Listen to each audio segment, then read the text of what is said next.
You've tuned into The Mountain Gardener with your host, Ken Lain. Gardening can be challenging, but with these simple insider tips, you'll reap huge rewards.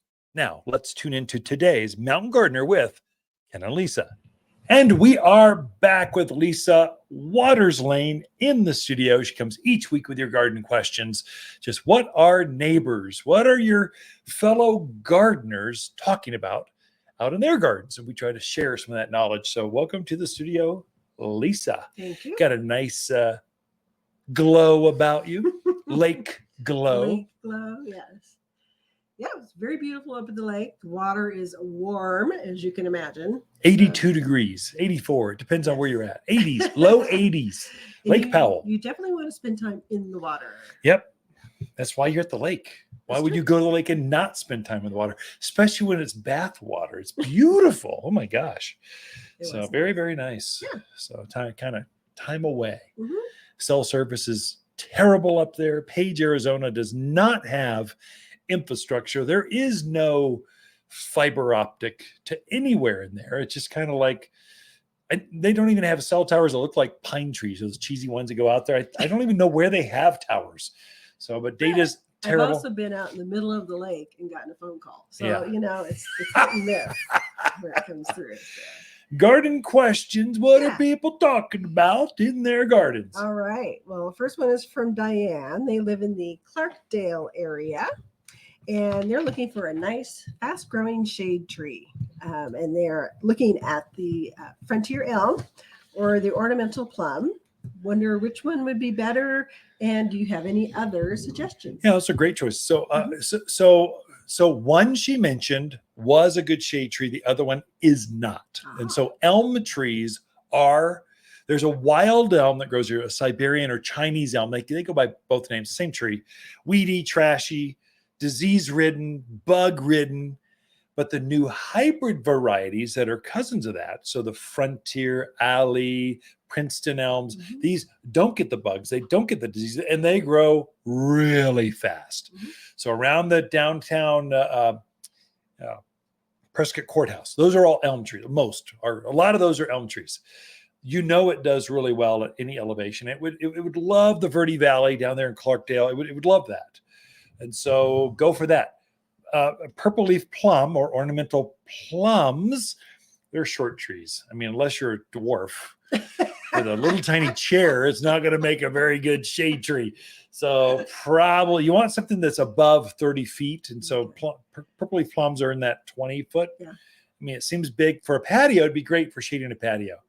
Out in the yard, playground set, watching sunsets with a patio, not ideal.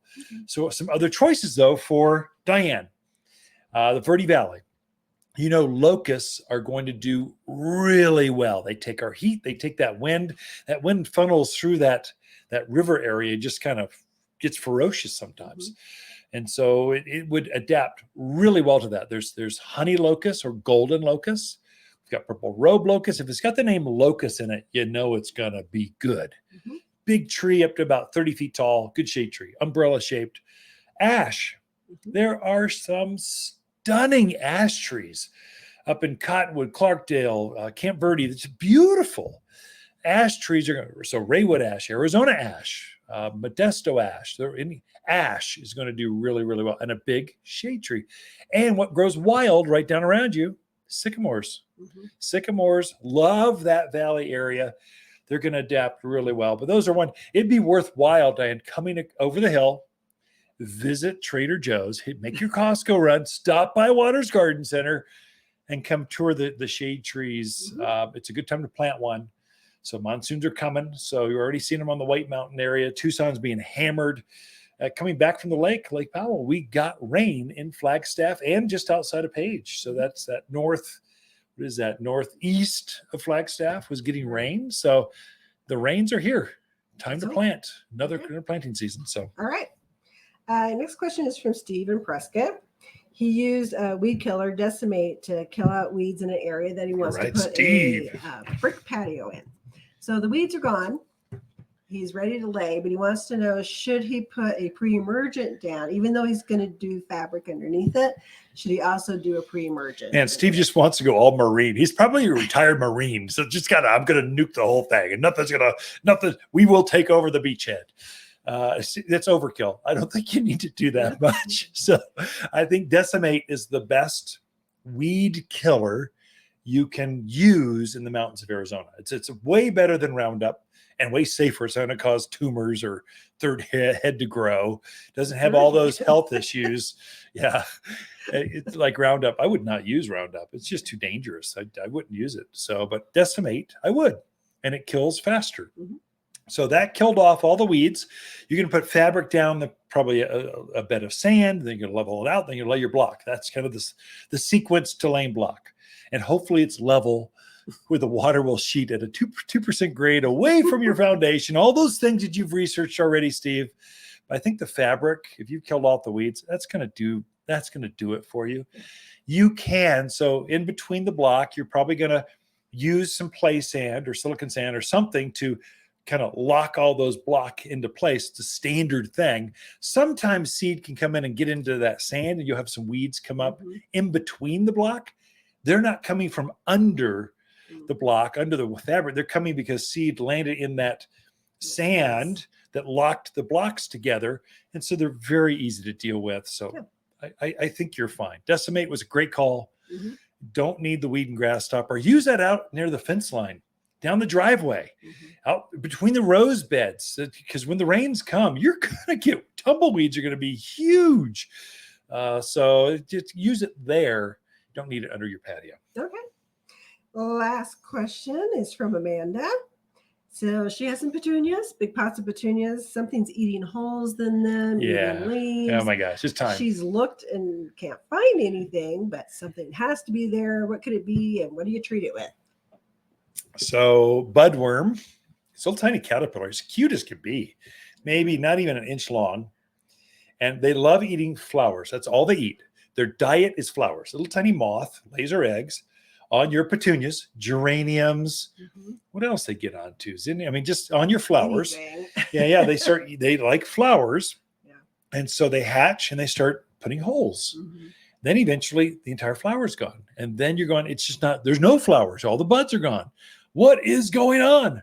Budworm. Mm-hmm. Budworms like to eat the flower buds, but they'll also eat the entire flower. But they're super easy to kill. So and you won't see them because when they eat let's say a purple petunia, they turn purple. They're eating a pink petunia, they turn pink. When they're the same color as a flower they're eating. It's wild. It's why it's such a pretty caterpillar, but it is a caterpillar. And so you use BT. Mm-hmm. So we've got a spray here. It's completely organic.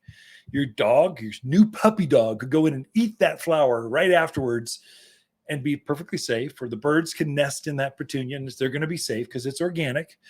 But if you're a caterpillar, if you start to digest that, you stop eating immediately. And usually that caterpillar will die, not from the spray, but just from starvation. They just get sick to their stomach and they stop eating and they just drop, they vaporize. It's very gratifying as a gardener. If you want to take out caterpillars, that's a good way to do it.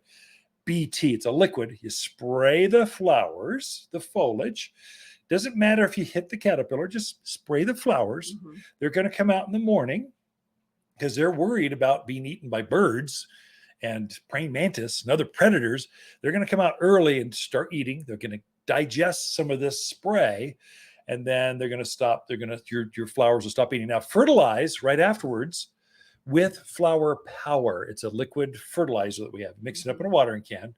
And literally, if you take the pressure off from the caterpillars and you give it a high flowering food, literally that plant will be covered. Just glorious within 2 weeks. It'll just be beautiful. Look at your geraniums, because I've had them on our geraniums, do the same thing. In fact, I would just spray them as a preventative. If you've had budworms, you're going to have budworms again. Just spray them as a preventative if you've got flowers. If you want to keep them blooming. Flower Power every couple of weeks. You've got lots of season left. Great questions this week. What is that? Diane, Steve, and Who's the last? Amanda. Amanda. Thank you. Great question. Waters Garden companion plants for July are hibiscus, maple, verbena, and crepe myrtle.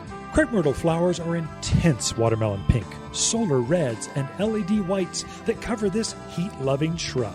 Plant where you enjoy its beautiful multicolored bark and sinuous branches up close. The flowers show against forest green foliage that turns red and orange in autumn. Growing to just head height, every yard has room for at least one, and only available for summer planting here at Waters Garden Center in Prescott. For a more fruitful garden, increase success in the landscape that just feels better, then tune in daily to the Mountain Gardener podcast. Subscribe through your favorite podcast streamer or visit watersgardencenter.com.